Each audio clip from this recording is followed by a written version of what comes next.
Olá, meus amigos, minhas amigas. Sou o professor Fábio Goulart Vilela, coordenador pedagógico do curso TOG Estudos Jurídicos, e nesse momento recebo como nosso convidado o professor Marcos Dias Castro, juiz do trabalho e professor também do curso TOG Estudos Jurídicos. Marcos, um prazer recebê-lo aqui. Estamos aqui nesse momento para debatermos uma decisão super relevante, que já teve outros precedentes, mas veio a reforçar essa questão acerca da competência territorial na Justiça do Trabalho. Foi uma decisão proferida pela subseção 2, especializada em dissídios individuais do Tribunal Superior do Trabalho e que foi veiculada no informativo 146. Nós sabemos, com base no artigo 651 caput da CLT, que a regra em termos de competência territorial é a localidade da prestação de serviços.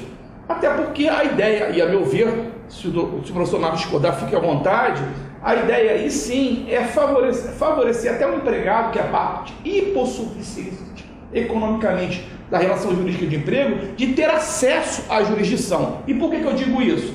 Porque é na localidade da prestação de serviço que geralmente se encontram as testemunhas. E a prova testemunhal é a prova por excelência do empregado. Mas existem as suas mitigações, flexibilizações nos respectivos parágrafos. E essa decisão aqui da subseção 2 do TST admitiu que o reclamante ajuizasse uma reclamação trabalhista na comarca em que não no local da contratação e não no local da prestação de serviços, mas no seu domicílio, atribuindo uma interpretação ampliativa do artigo 651, parágrafo 3º da CLT. Professor Marcos, queria os seus comentários acerca dessa decisão, se concorda ou não com essas ponderações. Professor Fábio, olá você que me assiste. É com certeza mais uma decisão paradigmática do Tribunal Superior do Trabalho, que já tem sido uma tendência dos últimos anos em tentar pensar muito no acesso à justiça como um princípio hermenêutico importantíssimo do artigo 651. O professor Fábio falava muito bem quando se pensou em se escolher, como critério de competência territorial, a loci executionis, o critério do lugar da execução do contrato, da prestação de serviços, sempre se pensou nesse acesso à justiça, não compreendido apenas do ponto de vista formal, mas também do ponto de vista substantivo, substancial, ou seja, o que adianta você ter ius postulandi, ter gratuidade de justiça, mas ao mesmo tempo você não ter um acesso aos meios de prova. Então a crença era de que perto do lugar da prestação de serviços haveria uma melhor produção probatória para o empregado. E eu acresço uma outra situação que já era dita por um autor chamado Coqueijo Costa, o juiz territorial.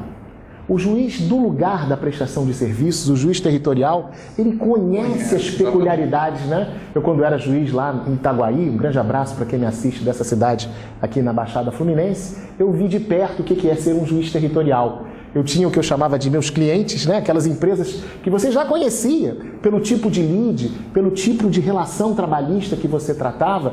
Então, sendo juiz territorial, você tem muito mais conhecimento daquela matéria, você se especializa sobre aqueles temas, e isso é um fator claramente de proteção e de acesso à justiça ao trabalhador. Então, a gente assistiu ao longo dos anos uma quebra da previsão do caput do artigo 651, que era o lugar da prestação, primeiro numa ampliação do próprio parágrafo 3º, onde se admitiu que aquele dispositivo originariamente previsto para o trabalhador que não tinha um lugar previamente determinado, como o trabalhador do circo, o trabalhador que construía estradas, construía rodovias. Depois se alargou a percepção desse parágrafo 3º para também o trabalhador que era contratado num lugar e ia trabalhar em outro, em qualquer circunstância. Se a gente assistiu, mais ou menos no início da década passada, o enunciado número 7 da primeira jornada de Direito Material e Processual do Trabalho, nos casos de recrutamento, porque haviam empregadores que recrutavam o empregado no lugar, contratavam, assinavam a carteira num segundo lugar e às vezes colocavam para trabalhar num terceiro lugar. E, obviamente, esse trabalhador, quando deixava de prestar serviços, retornava para o seu local de origem. E aí o enunciado número 7, que foi amplamente, talvez um dos poucos enunciados da jornada que, vamos dizer assim, pegou, né?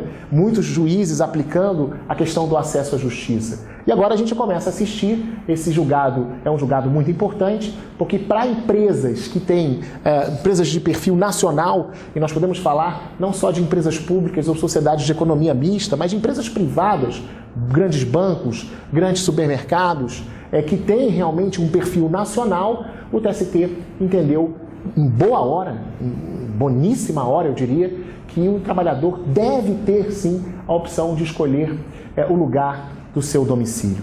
Por quê? Porque está mais próximo do acesso à justiça e porque é muito mais fácil para esse empregador de tal monta, né, conseguir deslocar seus advogados, produzir a prova, né, fora, vamos dizer assim, do lugar da sede ou do lugar onde houve efetivamente a prestação de serviços. Então, é muito boa essa decisão e eu aproveito para devolver para o professor Fábio a questão, vamos dizer assim, da amplitude dessa decisão. Será que essa decisão, por exemplo, pode ser aplicada, não sei o que o professor Fábio pensa, para pequenos empregadores, para empregadores domésticos? Será que nós podemos realmente fazer uma interpretação mais ampliativa para chegar à ideia de que o acesso à justiça deve exigir necessariamente o lugar do domicílio do autor como uma das hipóteses plausíveis para o ajuizamento da reclamação? O que o professor pensa sobre isso? Realmente a ideia, não tenho dúvida nenhuma, do 651 e de qualquer, na verdade, artigo que venha disciplinar a questão da competência territorial, a ideia é sempre garantir a ratio legis, né, a mens legis, o espírito da norma, sem dúvida nenhuma, tem que se assegurar o acesso à justiça, né? E aí, seja para o empregado, seja para o empregador, seja para qualquer das partes, que o acesso tem que ser garantido há anos.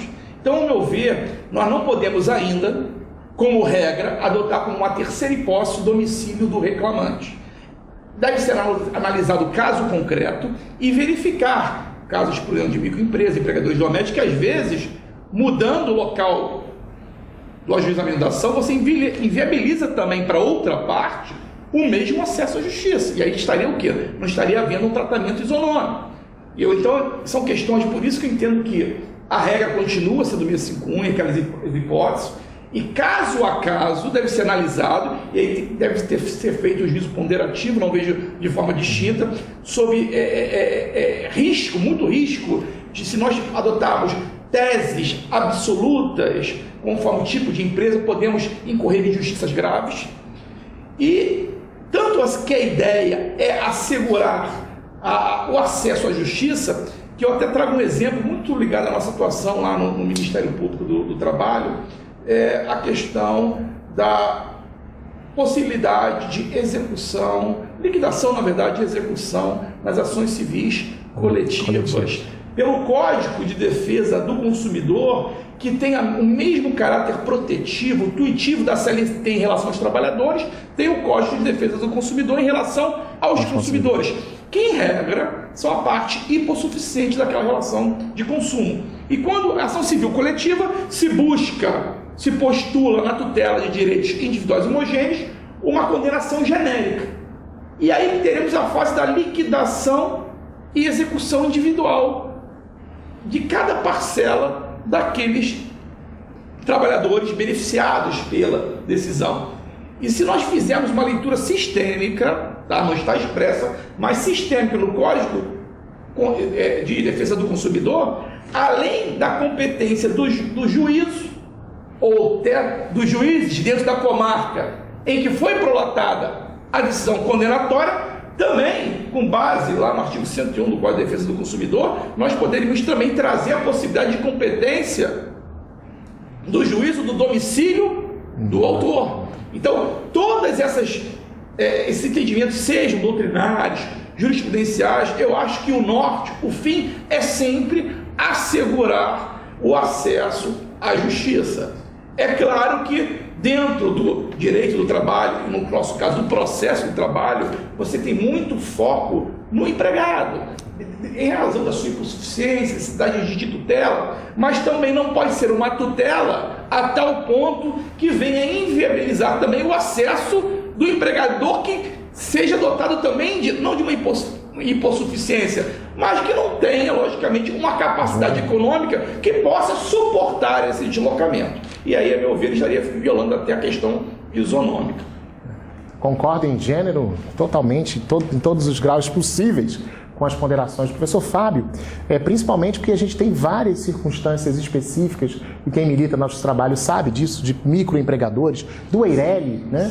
Do empregador doméstico. Então, essa decisão do TST foi muito feliz em trazer como paradigma as empresas nacionais. Deixa claro, as empresas que possuem uma grande representação nacional, para que a gente não saia flexibilizando o artigo 651 em detrimento do empregador, né, em detrimento do pequeno empregador e acabando por criar uma regra injusta.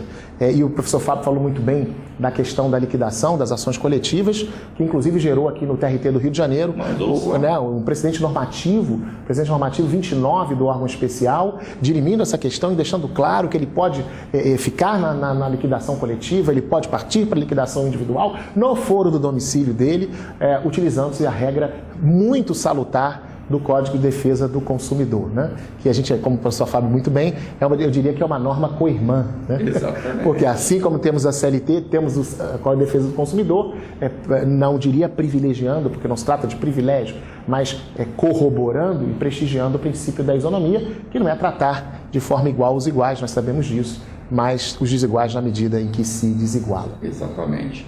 Bem, é sempre um prazer, uma honra estar com o professor Marcos. Prazer todo meu. Aprendo a cada dia com ele. E venha você também, venha fazer parte da família Toga Estudos Jurídicos. Um grande abraço. Obrigado, professor. Obrigado, professor.